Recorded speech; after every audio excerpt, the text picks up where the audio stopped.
स्वामी times में आपका स्वागत है। हम आपको बता दें कि पहलगाम कश्मीर में दहशतगर्दी हमले के खिलाफ शदीद मजम्मत करते हुए आज चिश्ती हिंदुस्तानी मस्जिद बाद नमाज जुमा बहुत ही बड़ा एहतजाज मुनक़िद किया गया, जिसमें सैकड़ों की तादाद में फर्जिंदान तौहीद और आवाम ने शिरकत की। वहाँ के बयान भी आते हैं। तो मेरे दोस्तों, अपने यहाँ के माहौल को, अपने मुल्क को सब जगह पे अमन शांति चाहिए। जय हिंद, जय महाराष्ट्र। साबिर भाई, हमारे देश के अंदर इत्तेफाक और इत्तेहाद होना चाहिए। हम सब भाईचारा के साथ इस देश के अंदर जी रहे हैं और जीना चाहिए। एक दूसरे की हिफाजत हम सबों के लिए ज़रूरी है। हम चाहे किसी भी धर्म के मानने वाले हों, हम इस देश के वासी हैं, हमारा इस देश से ताल्लुक़ है। हम सब एक दूसरे के साथ शाना बशाना मिलकर के चलें। एक दूसरे के दुख में, एक दूसरे की तकलीफ़ में हम इस तरीके से नज़र आएँ कि हमें ये एहसास ना हो कि हम किसी और धर्म के मानने वाले हैं और दूसरे हमारे किसी दूसरे धर्म के मानने वाले हैं। हम सब एक मिलकर के जिस तरीक़े से हमारे पुरखों ने इस देश के अंदर ज़िंदगी गुजारी है, जिस तरीक़े से उन्होंने इत्तेफाक व इत्तेहाद का, आपस में भाईचारे का उन्होंने पैगाम दिया है, कुर्बानियाँ दी हैं, उस तरीके से आज हमें भी वो कदम उठाना चाहिए ताकि हम आपस में हम ये नहीं देखें कि ये हिंदू है, ये मुसलमान है, ये सिख है, ये ईसाई है। हम इस देश के वासी हैं, हम सब इस देश के रहने वाले हैं और इस देश के रहने वाले हम सभी नागरिक एक दूसरे के भाई हैं। हम सबों हम के साथ मिल कर के रहना चाहिए। हमें जो लोग माहौल को बिगाड़ना चाहते हैं उन्हें सख्त से सख्त सज़ा देनी चाहिए, उनसे नफ़रत करना चाहिए और माहौल नहीं बिगड़ना चाहिए। हमारे महाराष्ट्र के अंदर, पूरे हिंदुस्तान के अंदर, पूरी दुनिया के अंदर अमन और शांति कायम रहे। हम लोग ऐतिहासिक हिंदुस्तानी मस्जिद पे खड़े हुए हैं। ये एक पूरे देश के लिए, तमाम देशवासियों के लिए एक बहुत ही दर्दनाक लम्हा है कि हमारे 27 देशवासी जिनका बेरहमाना तरीके से गोली मारकर हत्या की गई, लेकिन उससे भी जो खतरनाक है, उससे भी जो डेंजरस है, वो है कि जो उसे रंग दिया जा रहा है, जो उसे रंग दिया गया।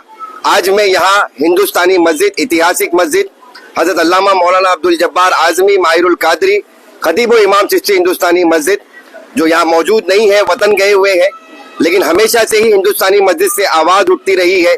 जब भी कौम व मिल्लत की बात रही है, आवाज़ उठती रही है। तो मैं ये कहना चाह रहा हूँ कि उस कत्ल से भी ज़्यादा जो खतरनाक रहा है वो हमारी मीडिया ने जो खतरनाक रोल अदा किया है। कि आपने 2 दिनों से सबने देखा है कि क्या हेडिंग लगाई गई, हिंदू मुस्लिम और मजहब के नाम पर गोली मारकर ये हेडिंग लगाई गई। मीडिया वालों ने ये हेडिंग दिया, ये मैसेज दिया। वो तो मैं सलाम करता हूँ वहाँ के मेरे हिंदू बहनों को, वहाँ के हिंदू भाइयों को, जो वहाँ के टूरिस्ट थे।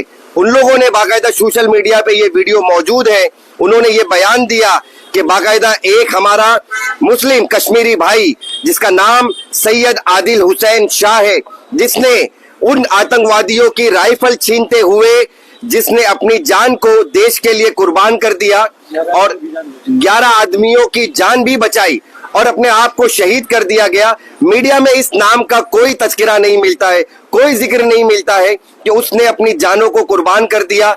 वहां के तमाम कश्मीरी मुसलमान भाइयों ने उन तमाम टूरिस्ट को पनाह दी और ये बयान दिया कि अब से आपकी जान की रखवाली हम करेंगे जब तक पुलिस और फोर्सेस नहीं आ जाती है।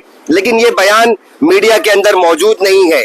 ये बहुत ही शर्मनाक बात है हमारी गोदी मीडिया की, जिसने एचएम का रंग दिया, इस माहौल को खराब करने की, हमारी गंगा जमनी तहजीब को खराब करने की कोशिश की। और मैं सवाल उठाना चाहता हूं इस सरकार पर भी कि आज 9 साल हो गए नोटबंदी को, क्या अजर निकला उसका, क्या हासिल आया? हमें उसका कोई हासिल नहीं हुआ। 6 साल हो गए पुलवामा अटैक को, अभी तक उसकी कोई लीगल इन्वेस्टिगेशन रिपोर्ट अभी तक मौजूद नहीं है। क्या ये अटैक भी उसी तरीके का तो नहीं है? क्या वक्फ बोर्ड के लिए जो मुसलमान अपने हक के लिए लड़ रहे थे और हमारे जहनों को हमें अलग तरीके से मुंतशिर करने के लिए, क्या ये साजिश तो नहीं की गई है? तो ये बड़ा सवाल आता है सरकार पर। क्या जब भी देश एक होता है, सरकार के अगेंस्ट खड़ा होता है, तो ये सरकार गोदी मीडिया के थ्रू एक नया मैसेज डालकर हमें हिंदू मुस्लिम की तरफ भटकाने की कोशिश करती है। तो बस मैं एक ही बात कहूंगा और इस बात से अपनी बात को खत्म करूंगा कि ना तू हिंदू बन ना मैं मुसलमान बनूं, ना तू हिंदू बन ना मैं मुसलमान बनूं, तू भी इंसान बन मैं भी इंसान बनूं। मजहब नहीं सिखाता आपस में बैर रखना, मजहब नहीं सिखाता आपस में बैर रखना। हिंदी है हम वतन है हिंदोसिता हमारा, सारे जहां से अच्छा हिंदोसिता हमारा, हम इसके बुलबुले हैं ये पासबा हमारा। और बस इसी मैसेज के साथ मैं मेरे तमाम देशवासियों को और ये पैगाम देना चाहूंगा कि हम तमाम मुसलमान उन तमाम विक्टिम के साथ जिनके साथ में ये हादसा पेश आया, हम सब उनके दुख में दर्द में पूरे तरीके से शामिल हैं और शरीक हैं और हम उसके लिए बहुत दर्दनाक हादसे की हम शदीद मजम्मत करते हैं। और तमाम देशवासियों को एक और पैगाम देना चाहूंगा कि आप इस गोदी मीडिया के मैसेज पे ना जाएं, किसी भी तरीके से मुंतशिर ना हो, कोई भी किसी भी तरीके से। हमारे देशवासी हम हिंदू मुस्लिम एकता ही बनी रहे, यही पैगाम देना चाहता हूँ। जय हिंद,